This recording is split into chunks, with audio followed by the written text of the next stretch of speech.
Tampaknya aman. Mata pintar Xiao Linger melihat sekeliling dan berbisik pelan.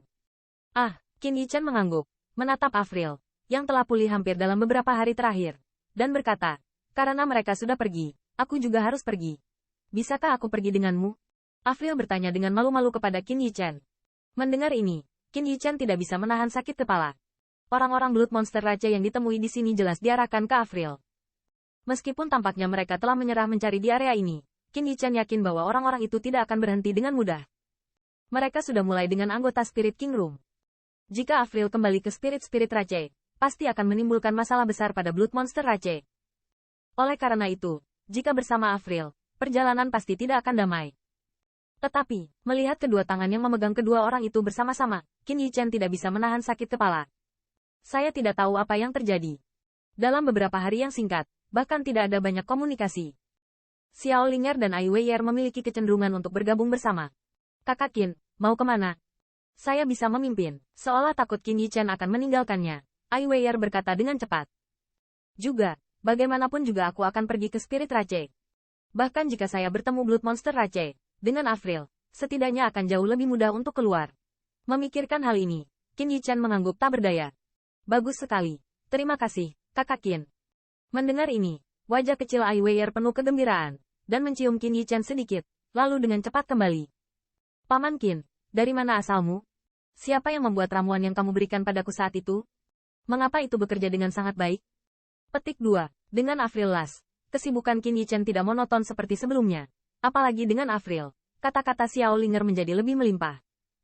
Dua orang di sepanjang jalan, hampir menjadi teman baik yang tidak punya apa-apa untuk dikatakan. Beberapa topik naif, seolah-olah tidak ada batasan rasial.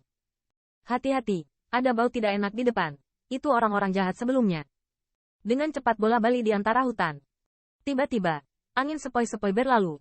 Langkah pertama Avril berhenti. Wajah cantiknya berubah. Berkata dengan sedikit ngeri. Apakah orang-orang itu masih tidak mau menyerah? Mendengar ini, kulit Qin Yichen tiba-tiba berubah. Dan dia menarik dengan dua tangan. Menyeret dua orang ke dalam sekelompok hutan. Di atas hutan yang rendah di depan mereka, suara angin yang bertiup tiba-tiba terdengar. Segera, mereka melihat dua orang Blood Monster Rache, dengan bau-bau, terbang dari kejauhan. Benar saja, mereka. Mata Qin Yichen sedikit dingin, merasakan dua pembangkit tenaga monster Rache darah yang agak akrab. Tampaknya orang-orang ini tidak menyerah mencari sama sekali, tetapi memperluas cakupan pencarian. Benar-benar jiwa almarhum belum bubar. Dan di Qin Yichen, tidak lama sebelum bersembunyi, bahwa pembangkit tenaga monster ras dua darah tetap di atas mereka. Dan kemudian, dari sekeliling, ada banyak napas sengit dalam induksi Qin Yichen. Tetapi untuk sesaat, terlihat bahwa pembangkit tenaga ras darah dari mantan pemimpin tim pembangkit tenaga monster Rache dan banyak Qin Yichen mengira mereka telah dievakuasi. Semuanya muncul di langit ini. Bos, masih belum ditemukan. Banyak pembangkit tenaga monster Rache darah berkumpul di sini. Wajah masing-masing dan semua orang agak jelek. Bagaimana mungkin tidak ada jejak yang tersisa?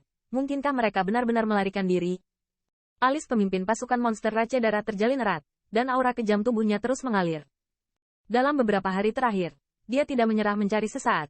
Itu bukan ketekunannya. Jika tugas ini gagal, dia harus mati. Ngomong-ngomong, meski kamu menggali tanah sejauh 3 kaki, kamu harus menemukannya. Kalau tidak, Anda akan tahu konsekuensinya. Pemimpin regu balap monster darah berteriak dengan tajam. Mendengar ini, pembangkit tenaga ras darah monster Rache sepertinya memikirkan metode penatua di belakang mereka, dan tubuh mereka tiba-tiba bergetar. Monster Rache Powerhouse mengertakkan gigi, yang sudah sedikit lelah, siap melanjutkan pencarian. Pemimpin, pada saat ini, ada dua pembangkit tenaga monster Rache darah terbang di atas mereka, dan elf coklat dibawa di tangan mereka.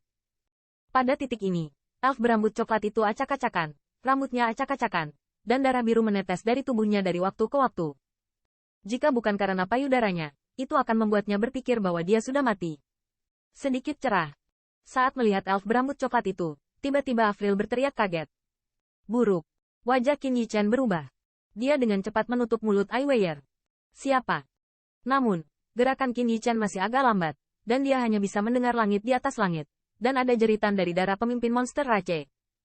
Segera, suara angin kencang pecah, dan lebih dari selusin siluet jatuh dengan cepat, dikelilingi oleh pohon-pohon tinggi yang disembunyikan oleh 3 orang di Qin Yichen. Melihat pemandangan ini, Qin Yichen dalam kesusahan. Awalnya mengandalkan induksi khusus Avril ke hutan peri, dan memiliki kesempatan untuk masuk ke kedalaman tanpa rasa takut, tapi kali ini benar-benar sampai ke pintu. Saat ini, tidak masuk akal untuk mengelak lagi. Qin Yichen tersenyum pahit dan perlahan menonjol di antara cabang-cabang yang lebat. Itu kamu. Saat melihat Qin Yichen, pemimpin pasukan Blood Monster Raja mengerutkan kening, lalu menatap Qin Yichen dengan tatapan muram. Kebetulan sekali, tidak menyangka akan lewat lagi. Aku bisa bertemu kalian semua. Qin Yichen melirik mereka, dengan ringan berkata sambil tersenyum. Wah, sudah 7 hari. Kami telah mencari di area ini, dan Anda belum ditemukan. Tetapi muncul di sini saat ini. Bukankah ini kebetulan? Pemimpin tim perlombaan darah berkata dengan dingin. Qin Yichen mengangkat bahu, dengan tatapan polos. Bos, suara itu pasti elf itu. Di sebelah pemimpin Blood Monster Rache, seorang pria kekar menatap dekat semak di belakang Qin Yichen, berkata dengan dingin. Sebelum itu, dia meraih Avril. Meskipun itu hanya seruan singkat, itu tetap dibedakan olehnya. Nah, sepertinya kamu lelah. Aku akan membiarkanmu pergi. Kamu berani memikirkanku. Mendengar ini, pemimpin regu ras monster darah, langsung muram. Di akhir kata-katanya, lebih dari selusin darah mengalir di pembangkit tenaga monster Rache, diam-diam bubar, dan mengelilingi pohon besar. Mereka telah diloloskan 2 kali oleh Avril, dan mereka pasti tidak akan memberinya kesempatan lagi. Untuk sementara, suasana di hutan menjadi dengan pedang terhunus dan busur ditekuk, diperketat hingga ekstrim, dan pemimpin pasukan ras monster darah senior dengan kuat mengunci Qin Yichen dalam napasnya. Di seluruh tubuhnya, kabut darah menyebar, kapan saja dapat berubah menjadi serangan sengit hingga ekstrim.